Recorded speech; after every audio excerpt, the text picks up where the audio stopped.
On August 26, 1920, the 19th Amendment to the U.S. Constitution was ratified, granting women the right to vote. For decades leading up to this achievement, women openly challenged the injustices they faced. Suffragist leaders realized to achieve reform, they needed the power of the vote. Across the nation, women organized meetings and rallies and published literature to spread their message.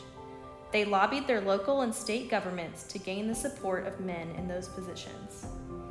Beginning in the West, states slowly adopted voting rights for women, paving the way for the passage of the Federal Amendment.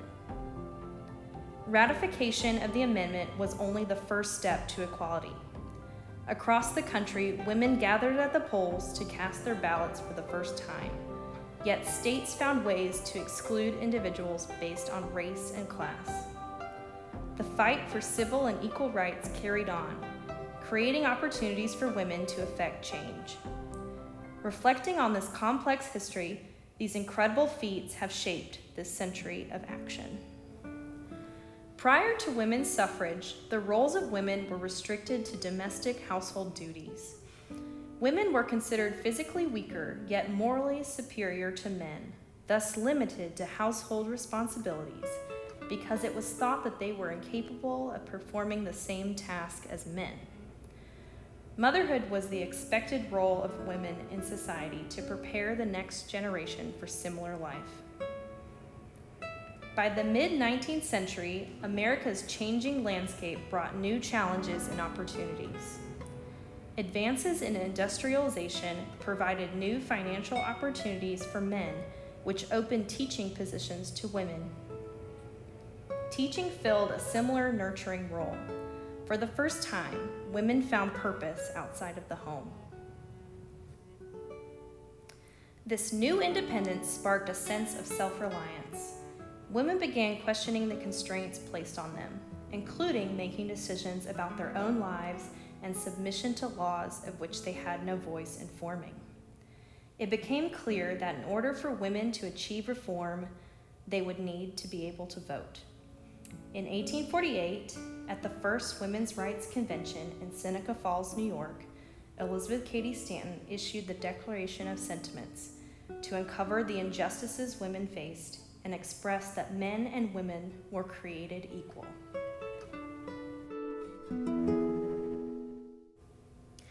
As changes to the U.S. economy brought new wealth and more opportunities for leisure, women began to organize in their communities.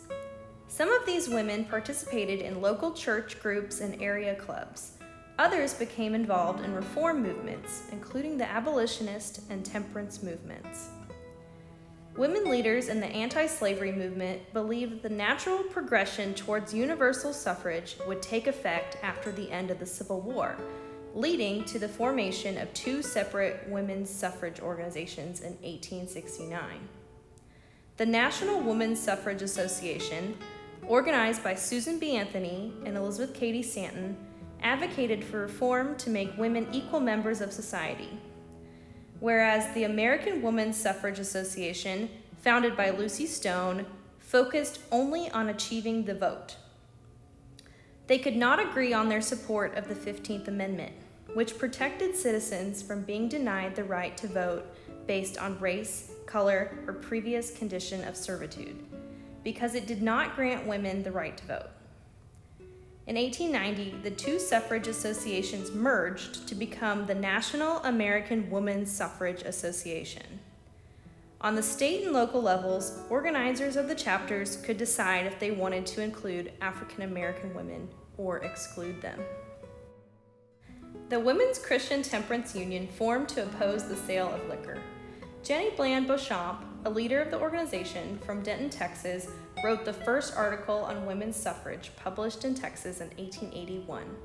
By 1894, the Women's Christian Temperance Union supported women's suffrage based on the idea that women needed to be citizen mothers. Out of the organization, Texas women established the first suffrage organization in 1893. By 1916, suffragists formed the Texas Equal Suffrage Association, which became instrumental in granting women the ability to vote in primary elections.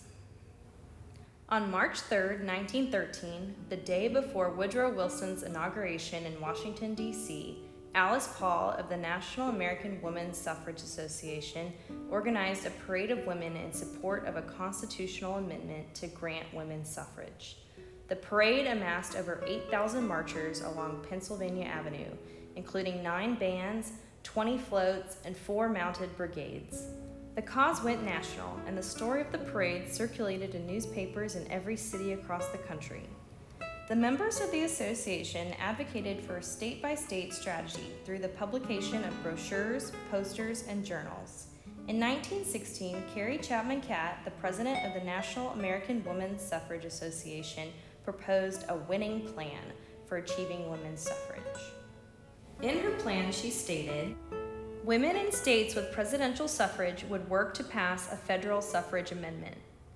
Women who believed they could successfully amend their state constitution would press for a referendum. Most states would work towards presidential suffrage, which the legislature could decide. Southern states would work towards primary suffrage." In 1916, Alice Paul split from the National American Women's Suffrage Association and formed the National Woman's Party. The following year, she encouraged members to picket outside the White House. Called the silent sentinels by the press, some of these women resorted to more militant tactics throughout the city, including smashing windows, heckling, and arson. Their sign, Kaiser Wilson, led to attacks by an angry mob, and 60 women were arrested. In prison, many women suffered cruel punishments, and Paul chose to go on hunger strike. As the suffrage movement became more radical, anti-suffrage media exploited these actions by publishing counter-propaganda. Members of anti-suffrage organizations argued that most women did not want the right to vote and did not have time to stay updated on politics as they held the responsibility of caring for the home and children. Despite opposition, suffragists continued with their plan. This outfit represents the look of the new woman, a term coined in the 1890s to describe young, educated, and often athletic women who became interested in progressive ideas, especially suffrage. Black and white women alike embraced the idea of the new woman, and the image of an educated woman freely moving outside the home inspired many.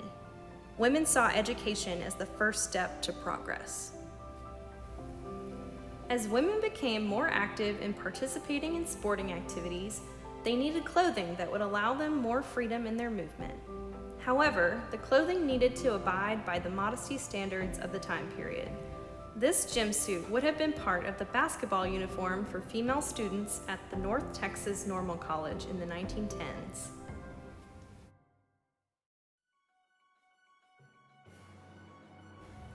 The Texas legislature granted women the right to vote in primary elections on March 26, 1918.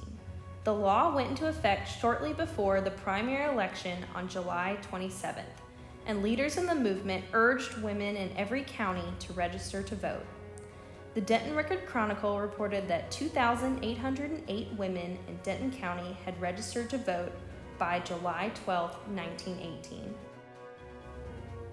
The Denton County tax collector kept his office open late for women so they could meet the deadline to register to vote. The issue of women's suffrage had long been deliberated by President Woodrow Wilson.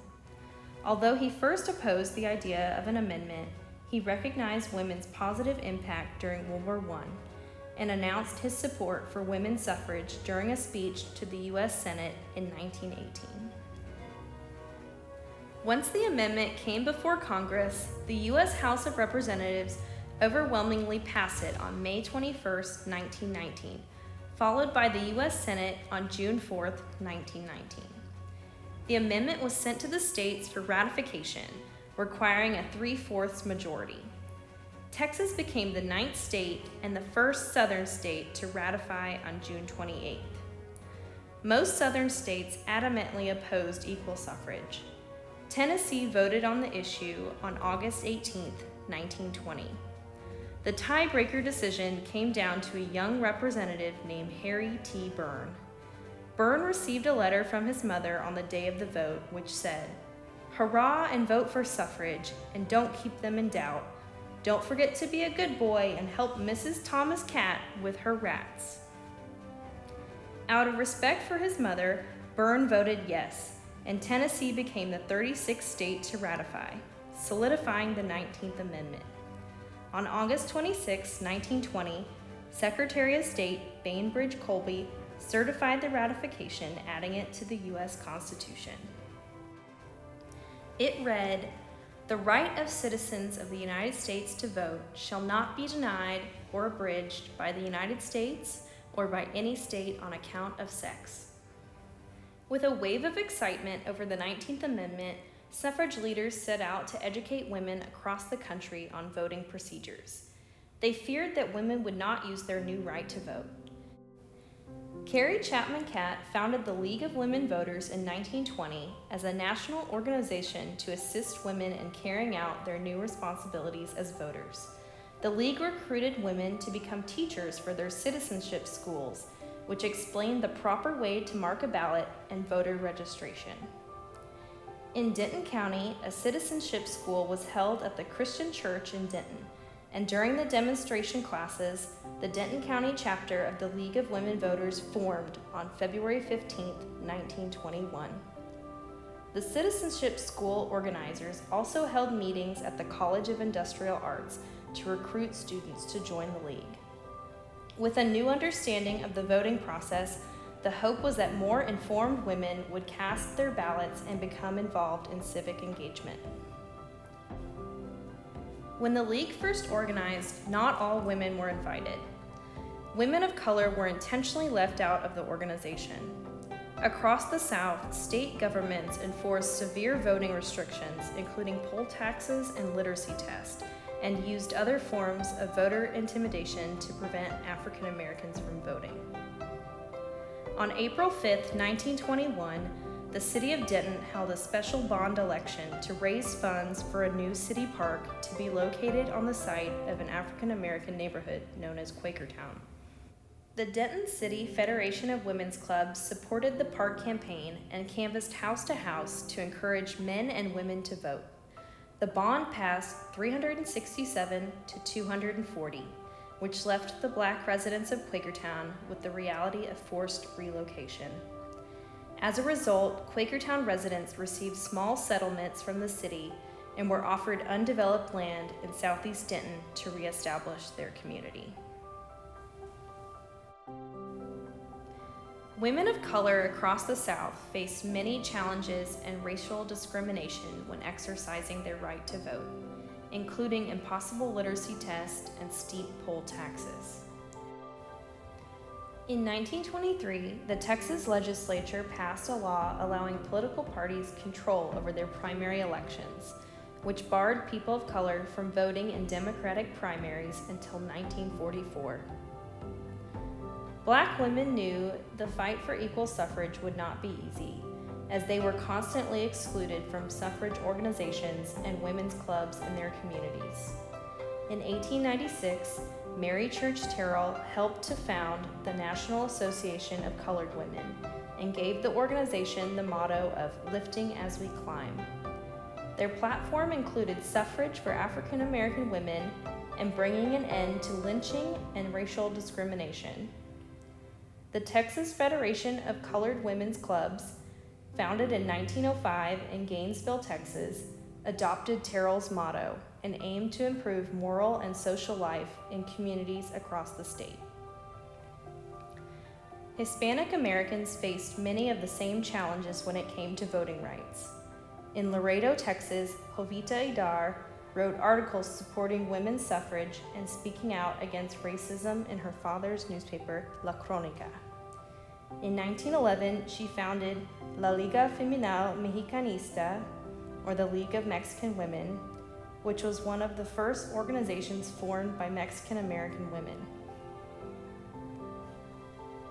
In 1929, to combat discrimination and fight for political rights, Hispanic community leaders formed the League of United Latin American Citizens, or LULAC.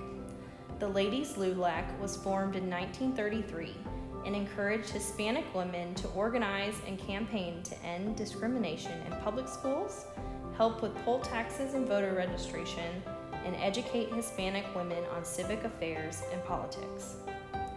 In 1964, a movement in Mississippi called Freedom Summer attempted to register African American voters, but participants were met with harassment, intimidation, and physical violence. This heightened turmoil gained national attention and brought more awareness to the issue of voting rights. President Lyndon Johnson persuaded Congress to pass the Voting Rights Act on August 5, 1965, granting voting rights to all U.S. citizens and outlawing the use of literacy tests and poll taxes. Enfranchisement encouraged women to take a more active role in politics. Women began holding political offices in state and local governments. Prior to federal suffrage, Annie Webb Blanton was elected Superintendent of Texas Public Instruction in 1918, making her the first woman in Texas elected to statewide office. In 1925, Governor Pat Neff appointed 3 women to serve on a special session of the Texas Supreme Court to hear a case concerning a fraternal organization, becoming the first and only all-woman state Supreme Court in history. These trailblazers paved the way for women's continued involvement in the political sphere and encouraged others to take on new positions in the expanding workforce. World War II revealed the need for women to take on more non-traditional roles in both the public and private sectors. For the first time, the armed forces created female auxiliary units to assist in the war effort. These women were considered U.S. federal civil service employees, but not recognized as part of the U.S. military, which denied them benefits and military honors. The Women Air Force Service Pilots, or WASP, was a group of 1,074 fly girls who ferried planes from factories to air bases, making men available for combat. In 1942, Houston socialite Yvette Culp Hobby became the first director of the Women's Army Auxiliary Corps, or WAC. Originally, the recruits trained in 3 professions: switchboard operator, mechanic, and baker. Job duties later expanded into dozens of specialties to meet the need. As of 1948, the Women's Armed Services Integration Act enabled women to serve as regular members of the armed forces. However, the transition was met with complications. Service women wore uniforms and boots tailored for men. In 1976, after a request of the Defense Advisory Committee on Women in the Services, the U.S. Air Force reviewed the clothing and footwear requirements for service women, and later introduced new sizes and styles. In 1923, Alice Paul announced that she was working on a constitutional amendment, which she initially called the Lucretia Mott Amendment, to assert that men and women should have equal rights throughout the United States and every place subject to its jurisdiction. In 1943, the Equal Rights Amendment, or ERA, was renamed the Alice Paul Amendment and rewritten to the current wording. Equality of rights under the law shall not be denied or abridged by the United States or by any state on account of sex. Since 1923, the ERA was introduced in every session of Congress until it was passed and was sent to the states for ratification in 1972. Congress placed a 7-year deadline on the ratification process. Despite a congressional extension through June 30, 1982, the ERA failed to get an additional 3 states to ratify it before the deadline. 3 additional states have ratified the amendment in the last decade, most recently Virginia in January of 2020, but it remains to be added to the Constitution. The federal ERA failed due to a strong effort to defeat it. Phyllis Schlafly became the primary opponent for the anti-ERA movement. A mother of 6, Schlafly believed that the ERA would eliminate the special status granted to women, including the right to be supported by their husbands. She founded the organization Stop ERA to actively oppose the Equal Rights Amendment. In Texas, the ERA received the backing of the Texas Federation of Business and Professional Women's Clubs under the leadership of Dallas attorney Hermine Tobolowsky. Tobolowsky was a champion of civil rights and instrumental in the appeal of many discriminatory laws. Her advocacy for the passage of the ERA earned her the moniker the mother of the Texas Equal Rights Amendment. The Texas ERA was introduced in the state legislature every year from 1959 to 1971 and was finally ratified in the November 1972 election with 80% of voters in favor.